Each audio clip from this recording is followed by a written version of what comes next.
Welcome, everyone. I want to introduce Dagmar to you all today. Dagmar and I met about 2 months ago. I met her in another sort of networking event, a training actually, and I connected with her afterwards. My usual conversations with people are about 45 minutes, an hour. Dagmar and I spoke for 2 hours, and we just had to break for lunch. Everything she was telling me was so interesting, and she just brings so much energy and wisdom to the room that I really wanted to share her with you all. Dagmar is a dynamic leadership consultant. She's a design thinker, and she's also an HR strategist. She blends creativity with action.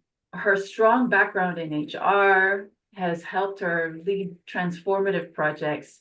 She's been into design leadership programs and has developed innovative talent strategies that inspire growth and resilience in teams. She is known for her candid authenticity, which is why I've invited her to the Authentic Pathways series that I've started. And she's incredibly curious. Dagmar brings a people-first approach to inspiring change and building connections. She's passionate about creating spaces for collaboration, fostering innovation, and infusing joy and fun into everything she does, while living in awe of the planet and its endless possibilities. So a really warm welcome to Dagmar for joining me today for the conversation. We'll try and stick to the hour this time, not go for the 2, even though I still feel already that we're going to have a follow-up at some point.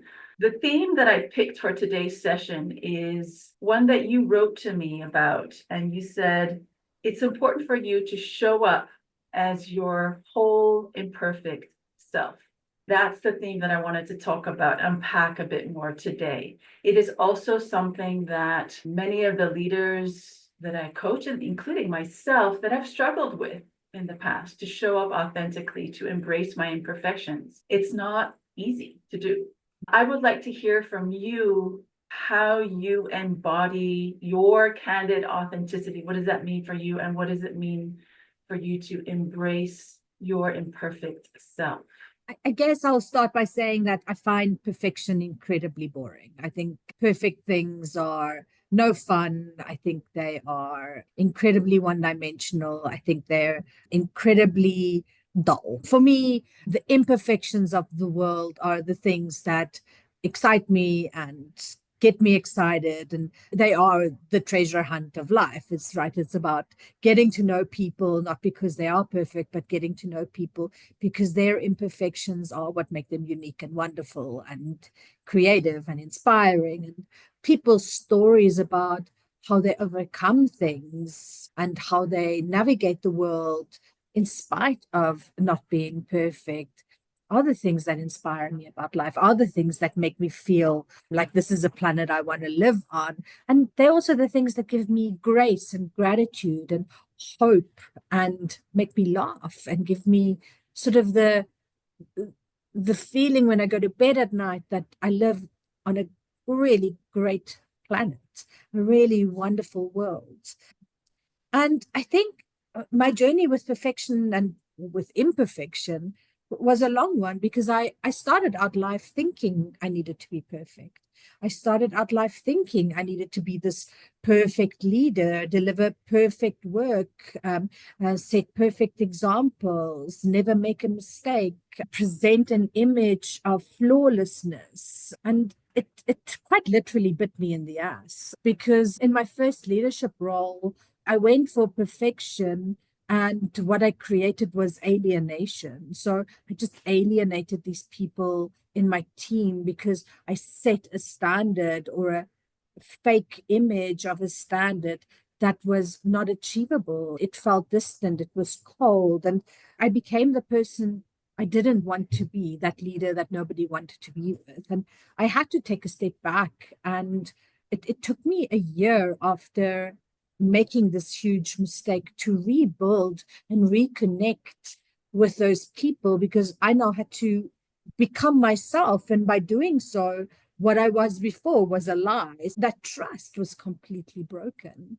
And it took me a lot of time and a lot of work to rebuild that trust by just being myself. And like reflecting on that, I realized that it would have been better if I was just my flawed, ridiculous, funny, quirky, anarchistic, weird self and took that to work, because my team would have probably loved me a lot quicker, felt safe with me a lot quicker, and worked with me a lot quicker. And that realization put me on a whole different pathway and a whole different journey. It also changed how I recruited, because I thought recruiting perfection is what you want, but it isn't. And I started actually becoming a better recruiter because I started looking for authentic people, people who bring their real selves to the interview, people who weren't afraid to speak about what isn't perfect, people who weren't afraid of bearing it all and being real.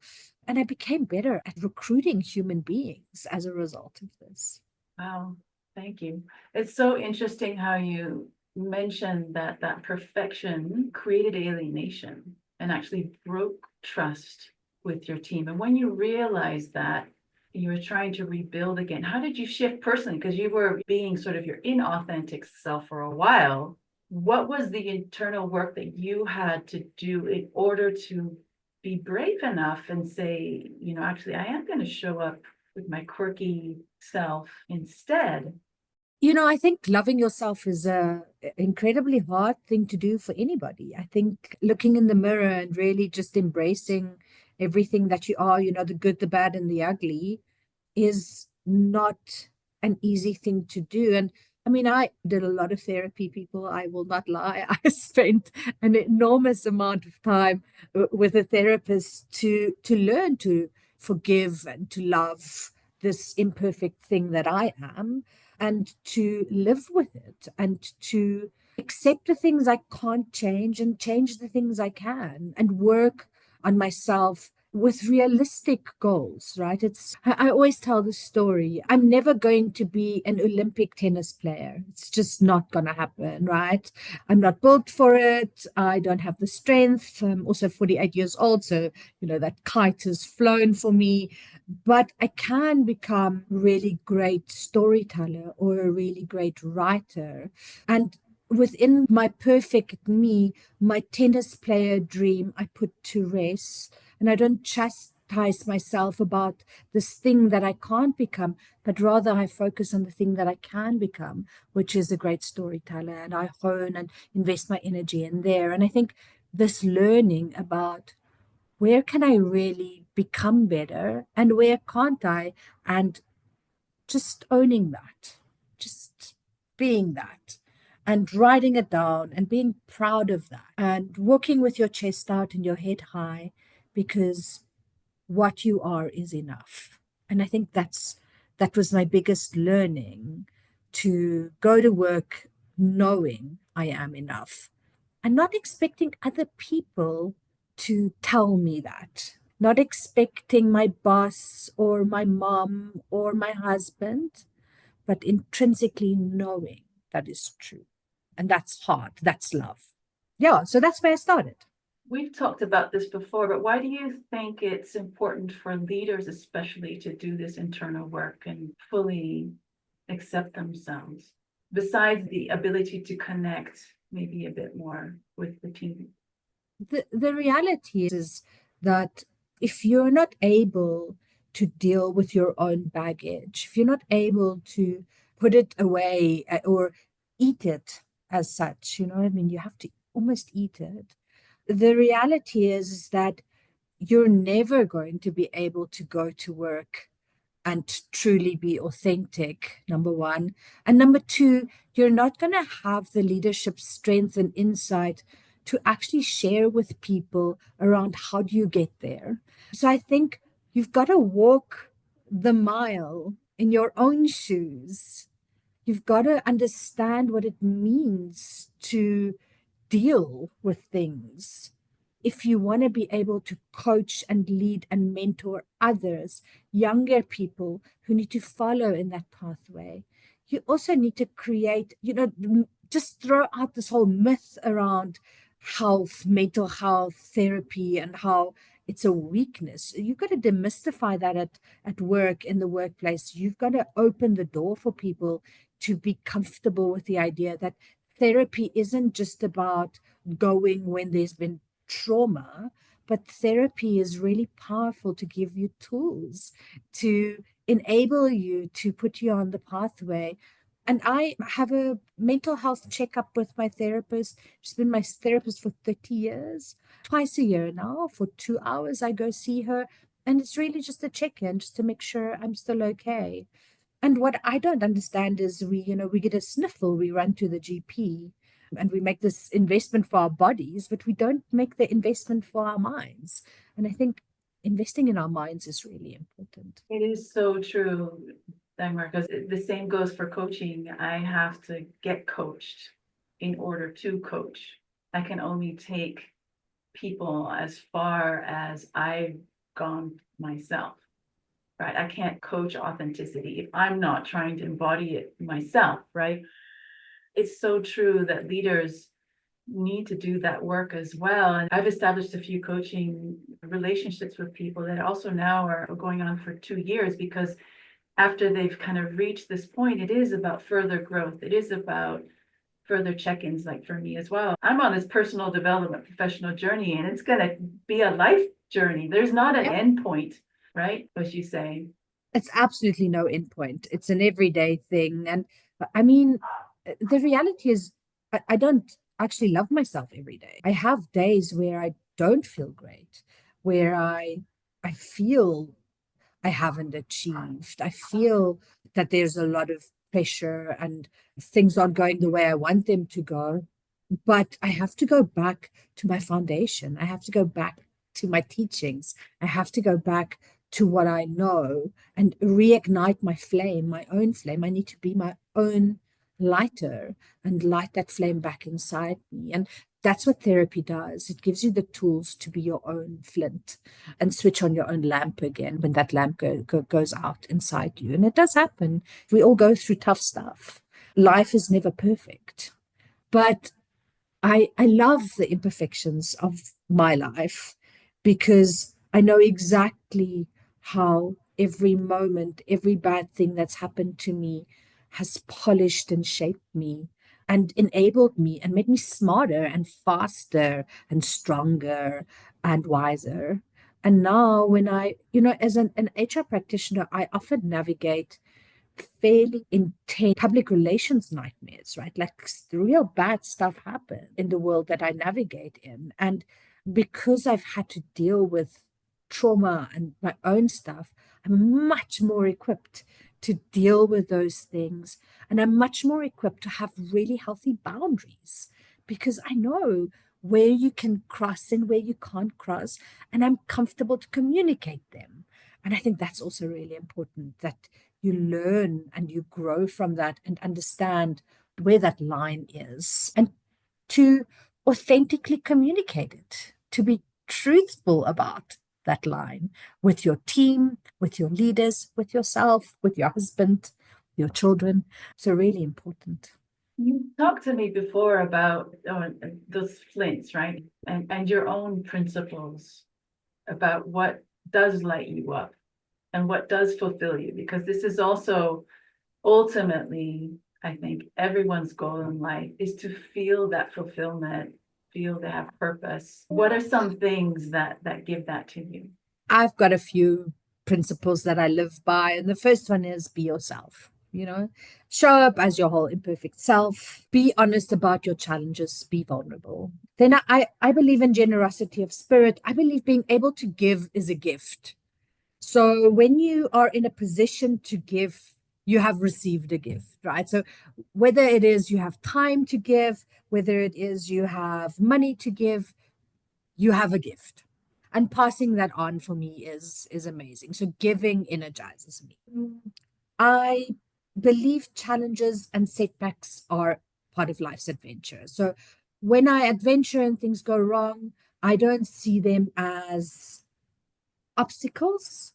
I see them as opportunities to seek truth or possibility. So for me, I thrive in chaos. I love chaos. It's a happy place for me. It's where my brain is activated to seek those possibilities. Within those chaotic moments, there's this amazing spark in my brain that goes, aha, eureka, right? I love community and I love connection. So I have communities at work, I have communities in my neighborhood, I have communities wherever I go. So my home and my workplace is about collaborative spaces, collaborative havens, spaces you can go to download, spaces you can go when things are hard. So I believe in community. I love life. I think life is a treasure hunt. I think life is about pushing boundaries. I imagine myself as the Lara Croft of the HR world. You know what I mean? Indiana Jones of strategy, like relic hunter of life's infinite possibilities. And so for me, exploring the planet and finding things and digging for new answers and reading, those things make me really happy. And I find those things and sparkle in my cranium, right? And then fun, joy, really important to me. Having a dance, having a giggle, having fun at work, creating moments of fun at work, levity, bringing fun into the workplace, making presentations fun, making information fun. I think those things are really important for me in my life. I dislike boring people. I always have. And so if you come into my space, you got to bring a personality along with you. And I promise you, if at the moment you don't have it, my curiosity or will find it. So I will really hunt your personality for you. Don't worry. And then I believe in forgiveness and self-love. I believe that you have to have clemency. I believe in forgiving people. I applied this with my team. I told my whole team that when I joined the organization as their new leader, that you have an A and you just have to keep it. I also never use the word failure in my environment because I don't think there's failure at work. I think there's only learning and learning together. So I never use that word, not when I was doing performance feedbacks, not when I was discussing something that went wrong. And I would try and frame it up in the world of opportunity. So I would go, okay, so today wasn't perfect, but what do we know about not perfect days? We know that we learn from them. We know that we grow from them. How are we growing? How are we learning? And how are we adjusting? And I think my team really got into failing forward or learning from those experiences. And I think self-love is really important. I hug myself every morning and I have like a bit of me time every morning to just tell myself how bloody wonderful I am. And I think a little bit of that self talk, really positive self talk, is really good for you. And sometimes I do lie to myself, about the 2 kilos I picked up. I just don't mention that. I skirt over it. But in the end, those are sort of the 7 things that I live my life with, right? And what those 7 things do is they give me energy, they give me people, and they give me love. And those are the things that really connect me to my planet. They ground me to terra firma, né? Thank you for sharing your principles. They're beautiful and they're also things that I do and live by that really resonates with me. Another thing you've talked about to me that I thought would be nice to share with the audience is you've also mentioned that belief has sacrifice. Yes. I don't want to spend too much time on my family, but I'll share a little bit about where I come from. I'm privileged to be, my great uncle is a man called Beyers Naudé. Now, not all of you will know who he is, and some of you might know who he is, but he was a minister in South Africa during the apartheid era. In the 60s, he lived through something called the Sharpeville Massacre, which was this absolute awful massacre of people in South Africa. And he had this absolute huge wake up call. And he realized that he's living in a world where there is really terrible things happening through bad laws, and ultimately, God does not see color. So his belief system was in direct opposition with the structures and the systems that he was associated with. And at the time, he was the minister in a church called Oswelkop, and it was pretty much like being the minister at St. Paul's Cathedral, right? It was one of the most significant churches in South Africa, and all the presidents and ministers went to this church. It was a significant place, and he was the minister there. And he got up and he made a sermon about apartheid and how he is opposing apartheid because of his belief system. And this sermon led to him being placed under house arrest for 10 years. He lost his livelihood. He was shunned by his own community. He couldn't preach anymore. He'd lost the job that he loved most. So he gave up everything because of what he believed, because of what is right. And I grew up in a home like that. I grew up with these principles embedded in my upbringing. So, yes, I believe that my personal value system and the things that I believe come with sacrifice. And some of those sacrifices were not taking a certain job because the culture in the organization was directly in opposition to what I believed. Taking on some really hard leaders because there were transgressions or some issues around fraud or whatever they may be. So really standing up for those things, but also silly things like when I'm out in the world and I see somebody treating a waiter really badly, I speak up about that. And I've gotten myself into some real trouble because of it. I've been in bars where men said really derogatory things about people, and I stood up and I created an enormous bar fight because of it. But all worth it, because you can't not stand by your principles. So yeah, principles, they'll they're not things that you can write off in life, and there are things that ground you. So yeah, I'm sure everybody here feels the same way. I'm sure everybody here understands that feeling when somebody has overstepped a line with you, really stepped into a space that's uncomfortable. And I think we all, we push back, we go, no, you've crossed the line. I'm hoping that people have the courage and the confidence to do that. I certainly come from a family where it's not just part of your upbringing, it is expected. Thank you for sharing that very personal example, Dagmar, of an extreme situation, right? Where standing up for your principles has consequences. And it does take tremendous courage. And that goes back to kind of that exploration of authenticity, because I have leaders that will say to me, Karen, I want to show up authentically, but yet I feel the pressure of the expectations of what other people think a leader should look like, sound like, be like. How do I manage their expectations with how I want to show up and my own principles and values?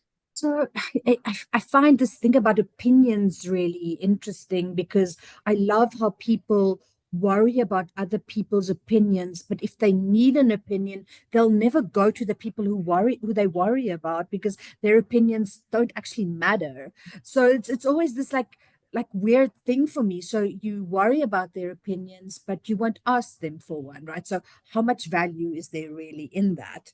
So I think first and foremost, critically assess whose opinion matters and whose doesn't. Because I think you'll find that very few people's opinion actually matters to you. And the ones that matter, you can just ask, right? You can just go to them and go, listen, I want to do something, or I want to try this, or if I do this, how do you think I show up? And you can get the truth, right? The right answer. So this is the first thing about opinions. The second story I'll tell you is I moved from Germany, fully German speaking, back to South Africa in 1989 when the sanctions were lifted slightly, and things were looking a little bit better. And I went from a German school to an Afrikaans school, and I couldn't speak a word of Afrikaans. And it was this 11-year-old kid, completely fish out of water. And I wanted to do something in the drama class, which was slightly out of the ordinary and a bit weird, a bit different from what everybody else was doing. And I went to my mom and I said to my mom, what would the people say? And my mom, she's wonderful and she's very funny. She said to me, if the people, you are the people. And it was such an amazing moment in my brain. Don't worry about the people, you are the people. So, and what it means is live for yourself, live for you, do what feels right for you, do what is good for you, do what is within your dream, your vision, your journey. And don't worry about everything else because it's your life, it's your way. And you've got to bravely own that. Part of being authentic is also being brave, being you bravely. And that I learned as an 11-year-old, bravely going on stage and doing something very different from everybody else because I asked the right person her opinion. And it got me the part I wanted in the school play. I made some new friends. I stopped being the quirky, gawky kid from Germany. I found acceptance because I was brave enough to step forward and be myself. And myself was, funnily enough, likable enough to be cool, you know? So there we went. So our actions that align with our authenticity generally have really great results. I love what you're saying there, Dagmar, because I also feel the more authentic you can be, that gives permission for other people too. So, right, it's this ripple effect because ultimately, I think that's what everyone wants, to be able to show up and not be judged and to be able to be themselves. You shared a story with me also as a leader about vulnerability and showing up who you are in the moment, where you mentioned having a bad morning and coming Yeah. into work being in a pissed off mood. So again, I have some leaders that I'm coaching that struggle to show if they're angry or frustrated or even just sad because they think, oh, I have to again kind of show up as my perfect self. But can you share that example? Yeah, I think, I mean, I, I, I live in Africa. This is Africa, TIA. Driving to work can be hazardous, to say the least. We've got very bad taxi drivers, we've got terrible traffic, the roads aren't great. And on a bad morning, the drive to work can really bring out my inner rage. It can really ignite the devil in me. And when you get to work, and you know how it is, right? You had a morning like that, then you'll stop, your parking spot isn't there, you have to park miles away. You get out the car, you tear your pantyhose, you drop your lunchbox, your lunch goes flying across the pavement, you pick it up, your phone falls, your access card doesn't want to work that particular morning either, so you're stuck, there's nobody at reception because you're an early bird, and your day just really has just not gone the way you want it, and you feel really bad. And the reality is there's no way I can go from feeling like that to walking into my office and feeling differently. Like, I'm unfortunately not that much of a super person. I need to process my emotions like any normal person. My brain is alight with emotions. And so I find the best thing to do is to tell people how I'm feeling and what's happened to me, that I'm not in the best of mood and that I need 30 minutes to have a cup of coffee and calm myself down and feel a little bit better and share that with people. I also had brain surgery in 2018 where some serious stuff happened to me. I had a tumor removed, some of my neural pathways were damaged. I had to learn how to control sad and angry again through some real therapy. And my poor team had to go through my emotional roller coaster journey of recovery with me. And the only way I could do that is by being completely open about what was wrong with me, what was going on inside of me, what was happening to me. Why am I going? Why does it look like I'm going insane? And the amazing thing is that when you do that, you do bring fun to the workplace in a funny way because, people kind of laugh at you a little bit because you're a human being, but you also bring love, care, genuineness, permission for other people to have feelings, for other people to talk about those feelings. You start building teamship because as a team, we start looking after each other, we start understanding each other.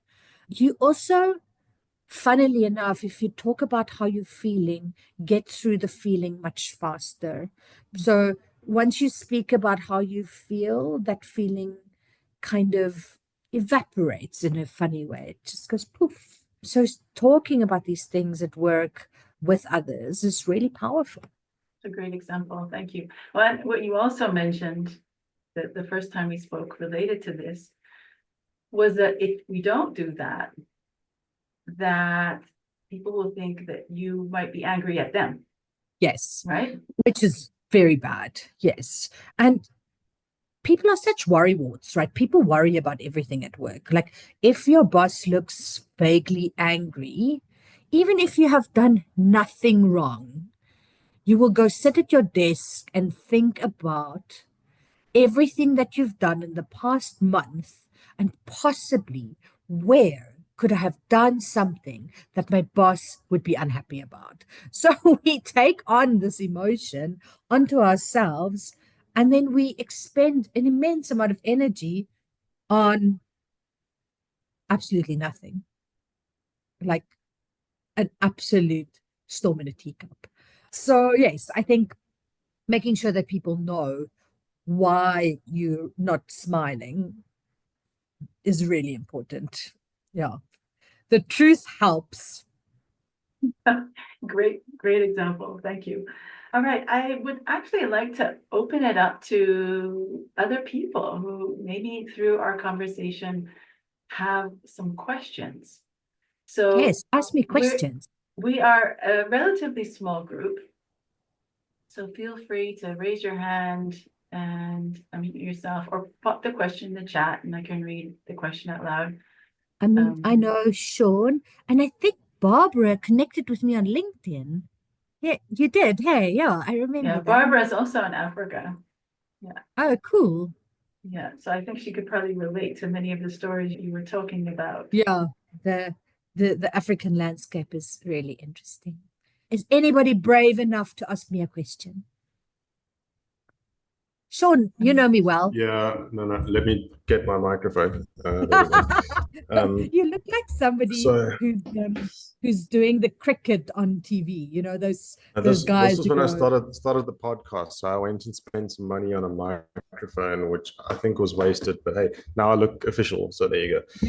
No, so I think, look, this is more of an observation, but I think given you and Karen both know well enough that for the last, what's it, 12 or 14 months, we've been trying to analyze people in the workplace from various angles. And the one thing that comes through every single time is so simple, but it's just authenticity. So even if you're a little angry that day, or perhaps you are innately a little autistic, or maybe you're a hugely outgoing person, or whatever the case might be, there are a myriad of different possibilities. Actually being you is the most powerful thing that just people are gravitate towards it. And I think we often also don't give enough credits to how good a judge of character other people are out there in the world. We live in our own little blinker based sort of environment or context or set of perceptions. And you don't actually realize how much we're all reading each other. And those people who are not genuine or inauthentic, they just don't rise to the top. And they also don't catch on to the possibilities and opportunities and so on until they actually figure out who it is that they are for themselves. So yeah, that's, as I said, more a statement than a question, but I think that's really an extension of the golden thread that we just keep finding as we do the more nerdy analytical stuff. But yeah, tying into what you were And Yeah, thank you, I think Sean. I think I'd rather be poor and myself than rich and not myself, because I think it's so hard to carry that burden of fakeness. It's a very heavy thing to have. I don't know. I tried it. It didn't wear. It wore me. I didn't wear it. So yeah, I hear you, Shawnee. And Sean, just for everyone's information, Sean is a data scientist. He analyzes a lot of stuff. He collects a lot of data, and he's created tools and assessments. I mean, Dagmar is talking about the anecdotal stuff, her own personal experience, and Sean is bringing in the actual data that does prove that authenticity is so important, and it comes back time and time again. So Sean, thank you for bringing in your observation about that. I see there was a couple of other questions from Allison. What would be your top tip for forgiveness in leadership when you make a mistake or? Yeah, well, I always try to separate the person from the mistake. So we've got to recognize that everyone, including myself, we're human, we're fallible. I try to focus on the behavior or decision, not the character. I use it as a learning moment. So guide, support, encourage. And I feel, empathy and perspective would be my top tip. Apply empathy and overlay it with perspective. That's beautiful. And that's exactly what I would say too, is when we are so self-critical and we have the judge. I work with a positive intelligence framework, and we talk about the judge and judging ourselves, that self-critic that we all have. The antidote to that is the self-love, is empathy. And if we have messed up or if someone else has messed up, it's bringing in love as a first go-to. So thank you for that question, Allison. And Kristen, let's see, she says, I'm wondering, as authenticity has so many positive effects on us and the people around us, why is it so hard for us? Why do Such a we profound choose? question. Why do we choose to torture ourselves? You said you'd rather be poor and Yes. authentic, right? Why do we choose to torture ourselves and others with perfectionism or projecting something we are not? What a great question. Thank you. So I think this question touches something deeply human within us. So the struggle with authenticity, I think, often comes from a mix of social conditioning, fear, and this desire for acceptance, right? So it's this fear of rejection. Okay, so sometimes being ourselves, being vulnerable feels risky because we've been conditioned that vulnerability is weakness. Vulnerability can be taken advantage of, right? Because that's what we've been told. Cowboys don't cry. You got to be strong. Put on your battle armor, baby. The world's a hard place. This is the narrative that we live in. But authenticity and vulnerability are the most powerful weapons in humanity. It is actually your greatest piece of armor, because authenticity actually protects you from having an awful life. That's the best way I can describe it. Because if you don't live as authentically as yourself, your life feels very meaningless to me. And yeah, so I think, again, it's about this thing about do what you want to do. Screw the people, you are the people. Understand your own power. Forget about cultural conditioning, about external success and polished appearances and perfection and fitting into the mold and meeting standards and avoiding mistakes. This makes us equate our worth with achievement rather than who we are. And this is meaningless. Achievements are immediate gratification moments. They do not have long-term value in our human condition. They're really bad. And then we have these unrealistic standards of success that rooted in the belief that being perfect will make us worthy of love. It will make us worthy of happiness and success. But it's unattainable. It leads to this self-criticism the whole time. So the little voice in your head keeps telling you you'll never be good enough. Like, at what point are we going to go, actually, I was born good enough. Actually, what I am today is good enough. Who I am is good enough.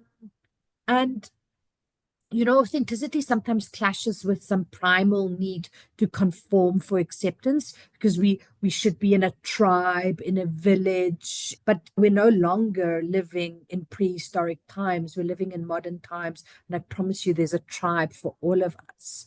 So my advice is break free, lead from within. The only way you can build deep relationships is if you are who you are.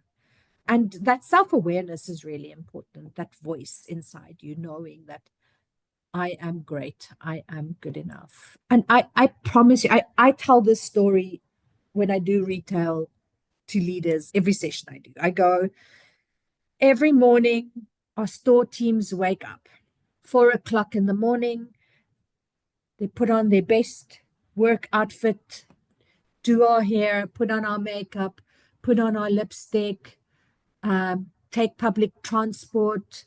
Probably takes them an hour in really horrible conditions to get to work. And in those moments, they're really excited and happy, and they want to be authentically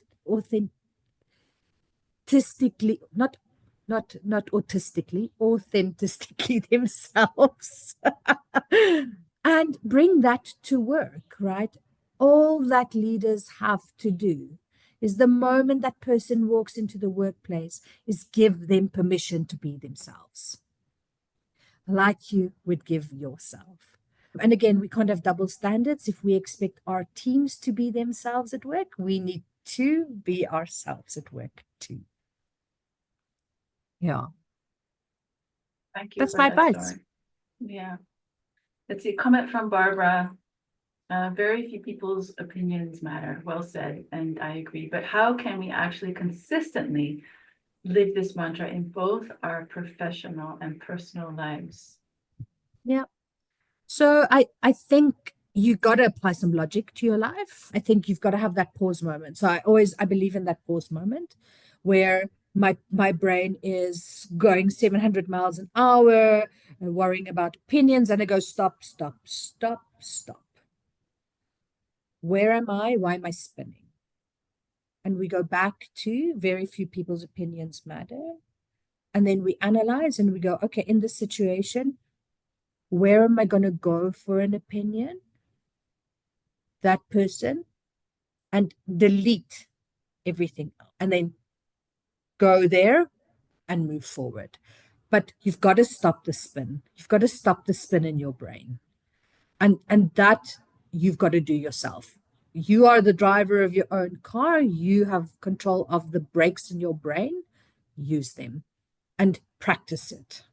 Because that moment of logic, that moment of emotional clarity, is what will enable you to build your internal locus of control and just feel empowered. That pause moment is so important. I Yeah. agree. And that's also part of the coaching program I do, is to train your brain to pause, to be in the present moment, so that you can get clarity, because otherwise our brains do spin and we assume so many things, right?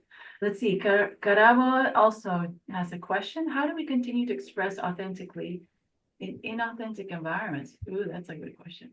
Particularly when it is clear that everyone else is acting in line with perceived expectations of who they are or need to be for the role. So for me, it would be an act of courage, of leadership, and self-respect. So it involves staying true to yourself while navigating the pressures and expectations of the environment that you're in. And you might have to prioritize conformity of appearances, right? So finding the middle ground is maybe something you can do. It doesn't mean sharing everything or rejecting norms. It's about being genuine within the context. So adapting without compromising your core principles. And I'll give you an example. I'm not exactly an investment banking profile candidate, but my first job when I went to London was working for an investment bank. And it is it's a pretty cold, stiff environment where you had to suit up and there was a lot of protocol. And I had to learn how to respect the protocol but find the spaces where I can bring myself to work. And I found my tribe within that environment. So in that stuffy environment, there were other fakes, other people who were in suits. And I found them and I connected with them. So in that environment, try and find your tribe because I think it will help you to have a little bit of brave backup. I think leading with humanity in those environments. So sharing the right stories and the right insights. For example, just admitting to a challenge you faced or how you learned from a mistake. So within that corporate framework, showing up as a leader by sharing some things that could potentially help others become more authentic. Modeling authenticity as strength. So walk the talk and show integrity. You're going to have to show a lot of self-confidence. You're going to have to be okay with being different. You're going to have to be okay that standing out is a strength, not a weakness. And you're going to have to, set the boundaries, like what's not acceptable anymore. I think for me, this question from Karabu, I mean, if she wants to connect with me on LinkedIn and she's really struggling in that environment, she should either reach out to me or you to unpack it a little bit more because it can also be very damaging. So depending on how bad it is, Karabu, please feel free to reach out if you want to talk about it a little bit more. Thank you, Dagmar, for that comment. And a question from Mukta. This will be our last question as far as time is concerned. What do you do in bad days? Like, for example, I know and I tell myself I'm enough, but when I don't get results for days, practically life is hitting me that not enoughness on my face. No, like I've been there. I've had more than the one bad day in my life. I felt like life is too much, like I am not enough. I've been in the darkness. My mom calls it the black dog. It's something that brings real darkness in you, a real hopelessness, a real sense of worthlessness. There's no silver lining. I've definitely had those days. I acknowledge that this sucks right now. I don't suppress that feeling. I give myself permission to feel the disappointment, the anger, or the sadness, or whatever it is. And then I will say, this is a bad week, not a bad life. So I try and zoom out. I try and place perspective on the moment in time, on the, like in this movie that is my life, this minute might be bad, but there are 100 other minutes that are really great. So just try and zoom out. Try and focus on the small wins in those spaces. So try and focus on tiny victories. And that might just be brushing my teeth on the day, but I still celebrate that moment because I probably didn't even want to get out of bed. And progress isn't always visible immediately. So, seeds grow underground for a very long time before they sprout above the surface. So in this dark period, we're just underground and growing and sprouting, and we will push through to the light above us. I always try and learn. So I try and take my adventure treasure hunter mentality and go, what can I learn? How can I grow? How can I use this opportunity? Why do I think I'm not enough? So I try and do some journaling and figure it out. And then the thing that gets me going most of the time is just to do something, take an actionable step. Even if it's not perfect, doing something builds momentum and gives me confidence and gives me clarity and makes me feel better. I do a little bit of self-love in those spaces, so I nurture myself. I lean on my network, my people, my tribe. And this is where you really have to be authentic. It's easy to be authentic when the going is good. It's really hard to be authentic and truthful about who you are when you are failing or you feel you're failing, and you need to now tell people how you feel and ask for help. But I ask for help, and it's amazing what I get back from the world around me and how good it feels. Yeah, those are the things I can think of for now around when life, when somebody switches off the light for a minute in my life. But the sun always comes up again. There's always a new dawn, a new day, and somehow you have to believe that. Yeah. Life hard, people. Life not easy. Thank you, Dagmar, so much for everything, for our chats. This is our third one. I'm sure we'll have more. Thank you to everyone for your questions. Very valuable. I would like to echo what Dagmar has said. If anyone wants to reach out for just a chat, something they're struggling with, I'm here, Dagmar as well. Feel free to connect with us. And I would also say, just to answer that last question, that idea of seeking help is so, so powerful. I did not do that also for the longest time. And I should have done it much sooner. Seeking help and advice and support when you need it is not a sign of weakness. It is a sign of strength. So with that, I want to wish you all a absolutely lovely evening, morning, afternoon, wherever you are. And before you Gonna go guys have a glass go, of by the wine way, now.